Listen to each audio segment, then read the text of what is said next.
setelah purnama di bulan ke-10 menurut kalender suku Sasak.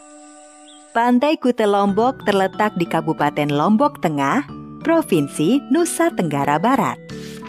Menurut cerita yang dipercaya hingga sekarang oleh masyarakat suku Sasak, nyale atau cacing laut ini masih ada hubungannya dengan seorang putri raja di masa lampau. Bagaimana kisahnya? Mari kita simak dalam cerita berikut ini. Dahulu kala, tersebutlah sebuah kerajaan yang terletak di Pulau Lombok. Istana kerajaan tersebut berada tidak jauh dari pantai. Raja Tanjung Beru dan permaisurinya Dewi Seranting memimpin kerajaan dengan sangat adil dan bijaksana. Rakyat pun hidup dengan rasa aman dan tentram. Dengan pemimpin yang mumpuni, rakyat sebuah negeri akan mengalami kemakmuran dan kesejahteraan. Kebahagiaan rakyat dan keluarga istana semakin bertambah setelah permaisuri melahirkan seorang bayi perempuan, Putri Mandalika, nama yang diberikan oleh Raja Tanjung Beru kepada putrinya. Hingga akhirnya Putri Mandalika tumbuh dewasa. Selain cantik, Putri Mandalika juga memiliki tabiat yang sangat luhur. Pangeran, Anda dari negeri yang sangat jauh. Kalau boleh tahu, apa tujuan pangeran berkunjung ke negeri kami? Maafkan Ananda, Yang Mulia Raja Tanjung Beru.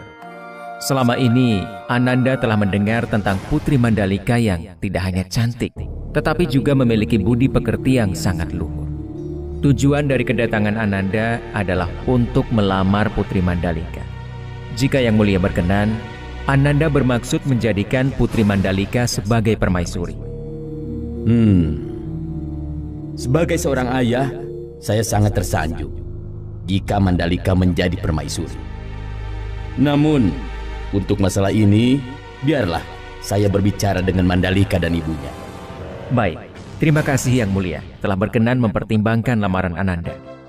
Untuk sementara, pangeran bisa beristirahat dahulu di istana khusus tamu kerajaan. Yang Mulia, tujuan Ananda adalah untuk melamar Putri Mandalika.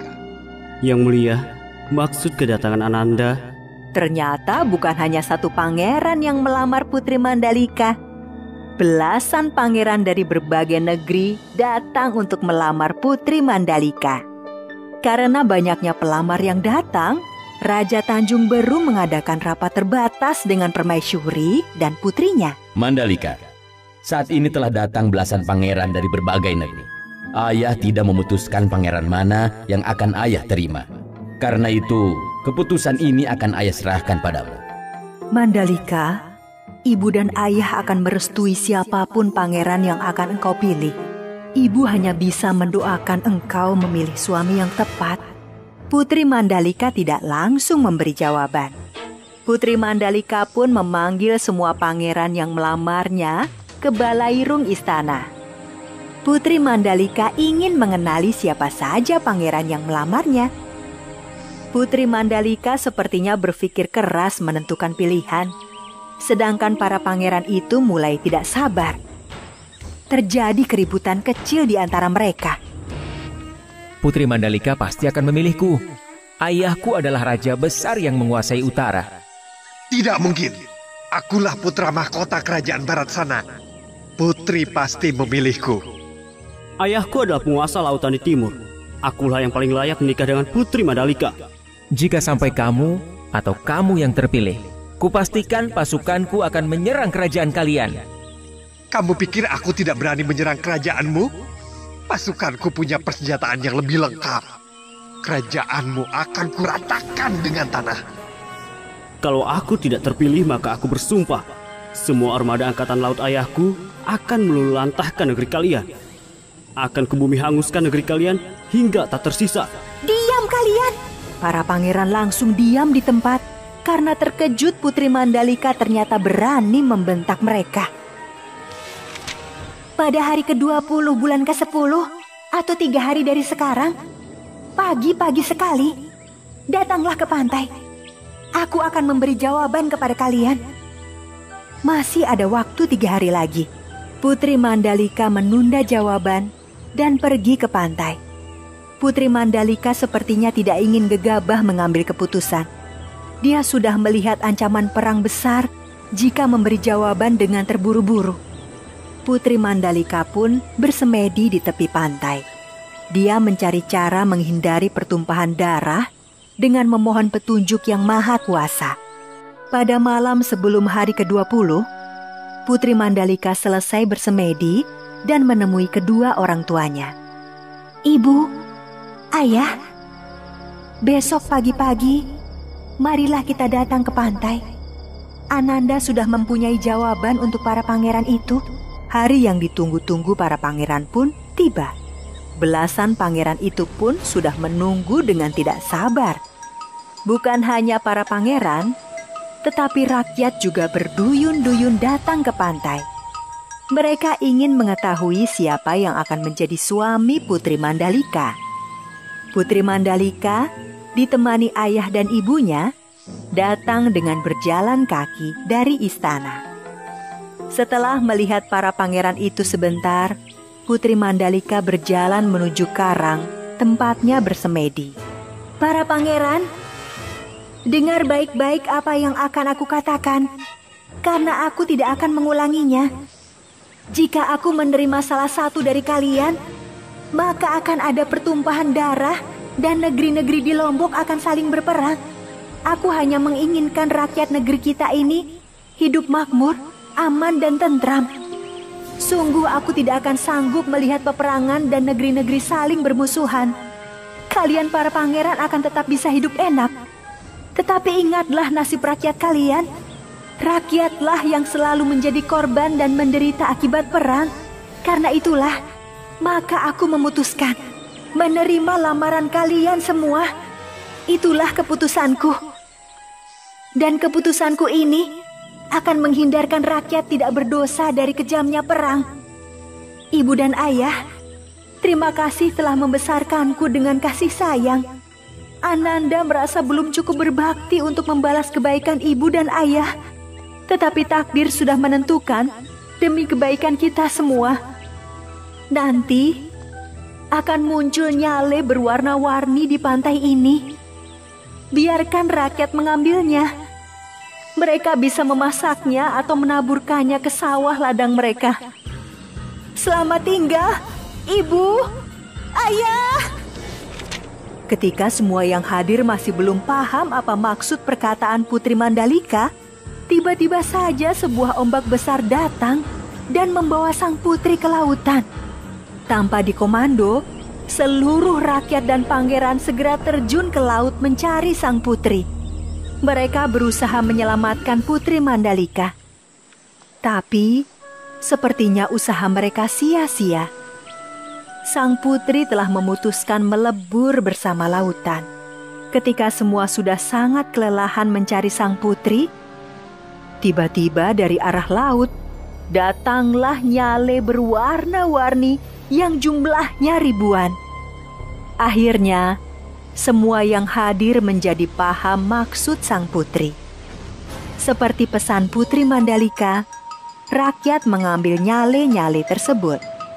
Sebagian mereka masak, dan sebagian lainnya ditaburkan di sawah atau kebun agar tanaman tumbuh subur. Dan setiap tahunnya, tepat hari ke-20 bulan ke-10 penanggalan suku Sasak, nyale-nyale yang jumlahnya ribuan datang ke pantai.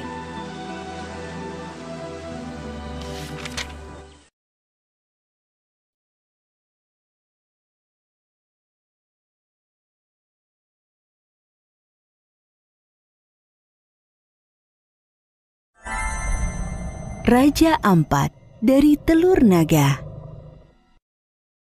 Alkisah, tinggallah sepasang suami istri di kampung Wawiyai Raja Ampat, tepatnya di daerah Papua Barat. Seperti biasa, mereka pergi untuk mencari makanan setiap paginya. Ketika mereka sedang mencari makanan, mereka menemukan 6 butir telur yang besar, yang berbeda dengan telur pada umumnya. Istriku, coba lihat apa yang aku temukan. Ini apa ya? Sepertinya ini telur. Iya, sepertinya ini adalah telur-telur naga. Bisakah kita membawa telur-telur ini ke rumah kita, suamiku? Tentu bisa, istriku. Kita akan menyantap telur-telur ini setibanya di rumah nanti. Pada akhirnya, suami istri tersebut langsung memasukkan telur-telur itu ke dalam kantung, dibawa pulang ke rumah untuk dimasak. Setelah sampai rumah, sang istri langsung mempersiapkan racikan bumbu untuk memasak telur-telur tersebut dengan dibantu sang suami. Saat mereka sedang mempersiapkan bumbu, mereka mendengar sesuatu. Istriku, apa kau mendengar suara bisik-bisik dari arah meja depan? Ya, suamiku. Aku mendengarnya. Coba kau periksa dulu. Ketika sang suami mencari asal suara tersebut, ia terkejut melihat 5 butir telur itu telah menetas dan berwujud 4 orang anak laki-laki dan 1 anak perempuan. Sedangkan 1 telur lagi telah mengeras layaknya sebuah batu. Hah? Telurnya menetas jadi manusia? Istriku, coba lihat kemari. Ya, sebentar suamiku. Sang istri menghentikan pekerjaannya, lalu menghampiri suaminya. Ada apa, suamiku? Kenapa kau berteriak-teriak? Lihat itu, istriku. Astaga! Sang istri pun lalu menghampiri telur-telur itu dan mengambilnya satu persatu. Anak-anak itu keluar dari telur dan telah berbalut pakaian yang berwarna putih dan lembut seperti sutra. Hal tersebut menandakan bahwa mereka merupakan keturunan dari Raja Kayangan. Wahai bayi-bayi lucu, kalian adalah keturunan Raja Kayangan. Aku akan merawat kalian dengan baik. Pasangan suami istri itu akhirnya merawat 5 anak tersebut hingga mereka dewasa. Setelah dewasa, keempat anak laki-laki itu kemudian menjadi raja yang berkuasa di Pulau Waigeo, Pulau Misol, Pulau Salawati, dan Pulau Batanta. Sementara si anak perempuan dikarenakan suatu sebab ia diasingkan di Pulau Numfor dan memiliki keturunan di pulau tersebut. 1 telur yang mengeras menjadi batu saat ini dikenal dengan nama Kapatnai. Telur tersebut diperlakukan seperti layaknya raja oleh warga sekitar. Telur yang berubah menjadi batu itu bahkan diberi ruangan tempat bersemayam, lengkap dengan 2 batu yang berfungsi sebagai pengawal di kanan kiri pintu masuk. Setiap tahunnya batu tersebut dimandikan, kemudian air sisa mandinya batu tersebut juga disiramkan sebagai pembaptisan suku KW. Batu tersebut tidak setiap saat dapat dilihat, kecuali 1 tahun sekali, yaitu saat dimandikan dalam upacara adat. Oleh karena masyarakat menghormati keberadaan telur batu tersebut, masyarakat membuat rumah yang dibangun di tepi sungai Waigeo sebagai tempat tinggalnya. Dan sampai sekarang masih menjadi objek pemujaan bagi masyarakat setempat.